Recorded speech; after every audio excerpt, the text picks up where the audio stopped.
Good evening, everybody, and welcome to your Rangers review post-match reaction video after Rangers' demolition job tonight at Ibrox, defeating Kilmarnock by 6-0.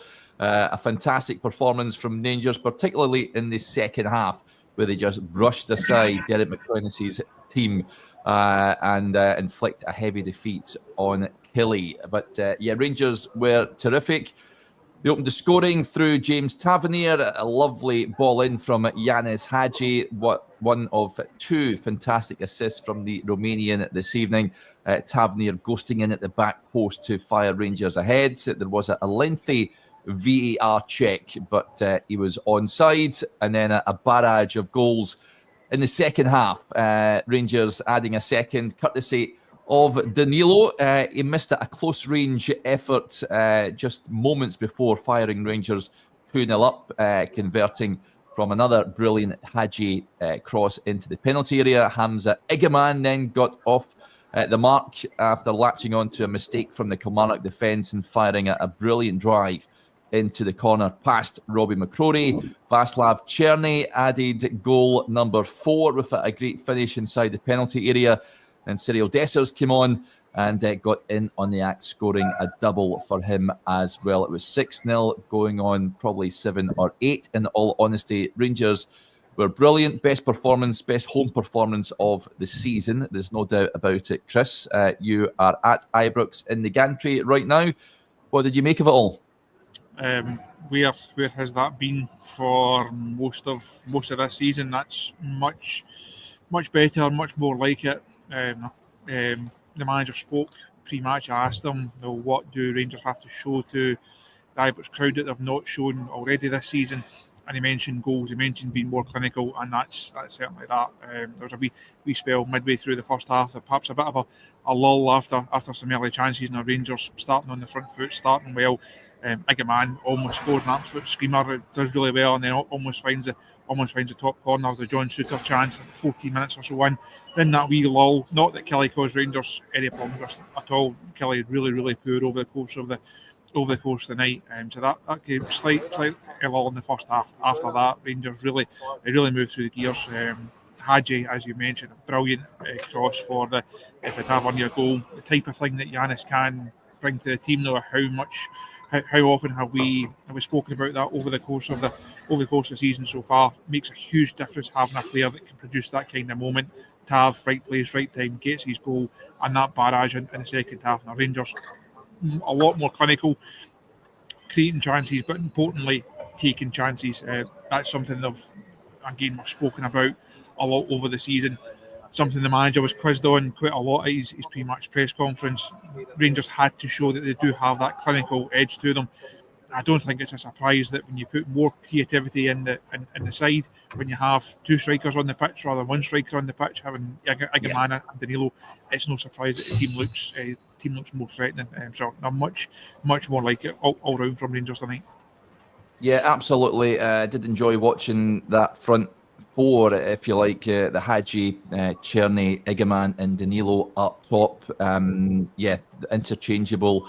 The movement was good, despite, 5 different scorers this evening. The Man of the Match award went to Nico Raskin. Chris, he got a knock in that first half where he was went up for a header and he fell down and had a nasty gash to his head, but he was bandaged up, Dado Pusso style, and he dominated that midfield. He soldiered on. I thought he was terrific again tonight. In a midfield alongside Mohamed Diamandi, it's a midfield duo that Joshua was calling for, and we've seen it tonight. I thought the pair of them did well, but Raskin in particular.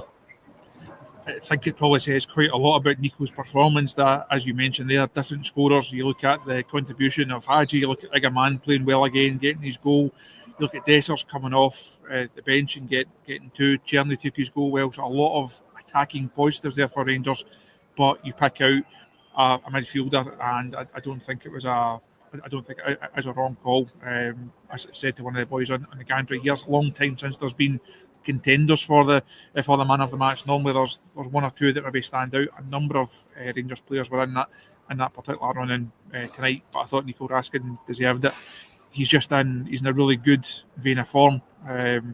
He's had he's had difficult spells in his Rangers career. He had a difficult start to this season after picking up that injury out in Ajax. The first couple of months of the season were really stop-start for him, but now he's in a great run of form. We're really starting to see the Nico Raskin that we thought Rangers had signed when he first came into the club. Full credit to him.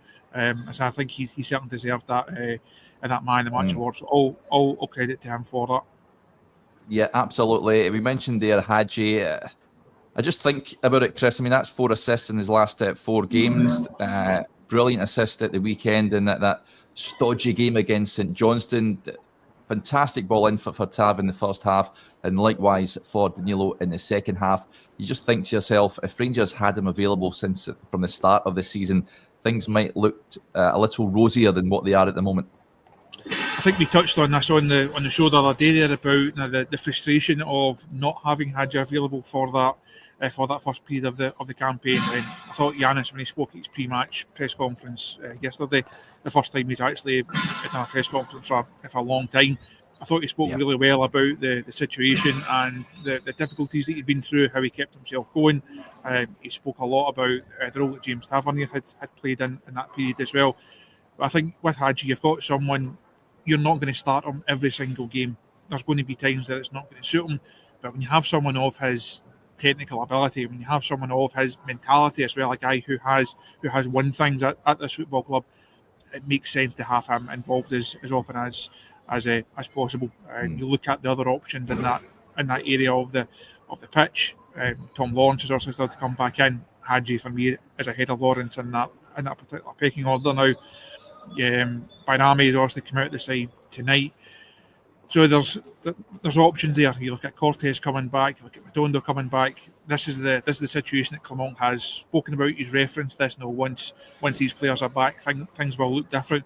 But I don't think you can underestimate having someone like Hagi. Like on Sunday, it wasn't a great ball put across. There's Jason Holt converts at the back post. It wasn't an outstanding piece of play, but it was a good piece of play, and it was someone who's got that vision. He didn't decide to take it down, take a touch, and then try and smash it across the 6-yard box. He knew that if he played it early, there was a chance that Rangers could get a goal, and that was how it unfolded on Sunday. The ones he got tonight, just picking out really pinpoint crosses. The second one was a good cross. The one for Tavernier, the first one, it's a real touch of class, and the sort of moment that Rangers have been lacking against teams who sit deep, who are difficult to break down, or should be. Kelly, obviously not that difficult tonight, but there's just something to be had and something to be said for having a player of Giannis's quality. And so I don't think he's going to be a man for every single occasion, but certainly in certain situations, and certainly likes of games like tonight, you know what a difference he can make as he showed. Well, he's been in my starting team every single week. Now, I know he's not part of the European squad, so which is very unfortunate indeed, because Rangers could be doing with him next a week on Thursday. But certainly starting for me on Sunday up at Dingwall. I thought it was a brilliant performance from Giannis. Let's talk about Hamza Igamane. Chris, he missed... I thought he should have done better with a chance early on where he fired wide. He curled one not too far away as well, but his link-up play was good. Had a header that sort of just hit off him in the first half, but he took his goal really, really well, and that'll do him the world of good. His first league goal, of course, all his goals so far have come in the Europa League, but again, thought he was good last night. I like him over on the left-hand side, cutting in. I thought he was really encouraging once again. Someone who he's going to make mistakes. He's still got a lot to learn, but I think we spoke about this after the Dundee United game. The fans are willing to go with him on that journey. They're willing to give him that bit of leeway. They know that he'll try passes, he'll try wee flicks that might not come off. But you'd rather see someone who's got that vision, who's got that confidence to go and try things, than, with all respect to Dessers over the last couple of weeks. I thought he did well. Obviously gets his goals off the bench tonight, but Dessers too often it's been too samey. It's the same player making the same mistakes with the same kind of outcomes. You'd rather see someone who's just a bit different, someone who's going to give the fans something to actually get in, to actually buy into. I thought the relationship with Danilo and Hagi worked really well. I thought they interchanged positions well, looked really threatening. and that's just something that Rangers just haven't carried that threat often enough this season. So again, it's been a really positive couple of days for Igamane. Brilliant last week, against Nice. He follows it up, as you say, getting his first league goal. And he will now feel that he's more than in a groove. Can he keep it going through this run? We know the games that Rangers have coming up. We know the importance of them. Everyone's going to have a part to play, but Igamane certainly come into a bit of form and certainly come into a bit of confidence at just the right time. Yeah, he certainly has. I get to a few comments that are coming in. I did say prior to the game I wanted a swashbuckling Rangers performance. I think we were due one, and David Gray certainly says that was swashbuckling. It sure was, David. I really enjoyed watching the Rangers tonight, which I haven't said that much, especially domestically, that's for sure. Europe's a different kettle of fish, but in the league there's just been too many stodgy, turgid performances, but that was much more like it tonight. James with the point in the Igamane, the back heel did deserve a goal. That was a good bit of intuition and skill from him on that occasion. Clean sheet as well for Rangers, which is good. I mean, you need to build those clean sheets. They've lost a number of sloppy goals this season, so it's all about keeping that back four, I think, which I'd imagine will be likely the back four on Sunday. Chris, I said in the pre-match show, I'm a bit concerned about the games coming up and whether Balogun is able to play consistently. I know Robin Propper was an unused sub tonight. I remain to be convinced he is the viable option for Rangers long term. Ridvan came on for Jefty at left back, of course, as well. I thought James Tavernier had a good game. I think that rest, when he was taking out the team a little bit, might have done him the world of good. Again, I mentioned at the top of the show, was much more like it from Rangers. It was much more like it from James Tavernier. Getting himself successive games, getting himself in that area where he's scored so many goals, where he's had such a positive impact for Rangers over the course of his Ibrox career. So really a step up from Tav, much more like it. You mentioned that back four. That is the best back four that Rangers have available right now, for me, because you look at Sterling, how reliable is he? How much can you put your faith in him to be able to churn out those games? If Tav has benefited from that break, I would have no qualms with him getting the jersey on Sunday, heading up to Dingwall. Of course, the Old Firm game is going to cause a different conversation. Do you start him against Celtic? Potentially not. You're looking at Dujon Sterling coming in there just because of how we expect that game to unfold. But I would have no issues with Tav keeping that jersey as we turn our attentions to Ross County. And for me, that's not an afternoon for Robin Propper either. You know what County are going to pose in terms of Rangers, try to cause Rangers problems. That's an afternoon for Leon Balogun, as you outlined there. You're asking a lot of him, but I think you just have to ask that of him right now, because he is a better option, certainly for these domestic fixtures right now. Yep, some of the points that are coming in. Blazing Blue says, can we put turgid in the same drawer as caveat? We'll ditch that word from now on, Blazing Blue. So, I'm guilty of using that a fair few times. Ross McDonald says, and a few others are saying, Derek equals a milk tray man with my attire. This is actually a Rangers review Gilly, as you can see there on the old camera. So, a cracking bit of merch that has been sported tonight down in the Clark household, because it is utterly Baltic down here.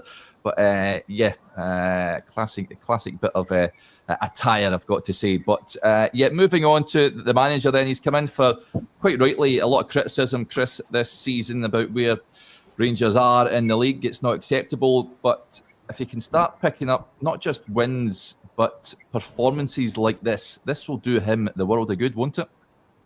It's not going to change the stance overall. It's not going to suddenly convert people from Kilmarnock out to Kilmarnock in, I wouldn't have thought. If it does, then you're very easily pleased and perhaps have a short memory. Overall, you look at the season, it's not been good enough. Rangers nowhere near it. Overall, in terms of the Premiership table, it's also been an encouraging night. Aberdeen getting beat by Celtic, so Rangers not lost anything to Celtic, but they are that far away. It's not going to make any difference now, unfortunately. Gap to Aberdeen has been whittled down over the last few days, down to 4 now.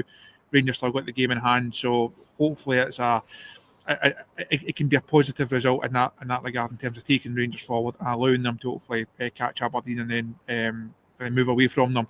But grand scheme of things, you still have to look against where are you against Celtic? Where is that gap? I wrote in my analysis piece it's on the site just now. It'll put people in a better mood ahead of the AGM tomorrow, but it still doesn't answer any of the bigger questions about the transfers, about injuries, about scouting from a football perspective. It doesn't answer any of the questions about finance and the executive team and the chairman and that type of thing in terms of off-field issues. So it's nice to be speaking in positive terms. It's nice to have an entertaining game at Ibrox, but there are still bigger issues at play. But you have to take these wins. You have to take the encouragement when it's here. You have to enjoy it when it's here. And I think the fans that did turn up, not a capacity at Ibrox tonight, but I think the fans that did turn up there have certainly enjoyed their night. Yeah, as Chris says, it is the AGM tomorrow. We'll have coverage from that event taking place, so keep your eyes peeled on the YouTube channel and the social media accounts, folks. We'll also be back for the morning briefing in the morning where we can dissect the match in greater detail. This caught my eye from Robert. He says, I've never seen such smiley presenters since Saint and Greavesy. Great result though. Yeah, what a double act those were. Absolutely, yeah. Really greatly missed those two. Those were tremendous in their day. Right, we'll wrap up there. Big thank you to you all for tuning in. Big thanks to Chris for his sterling work as ever. Hopefully you enjoyed that, folks. A fantastic Rangers performance. More of the same on Sunday, please. But yeah, have a good night. We'll speak to you tomorrow morning at 9:30. Bye for now.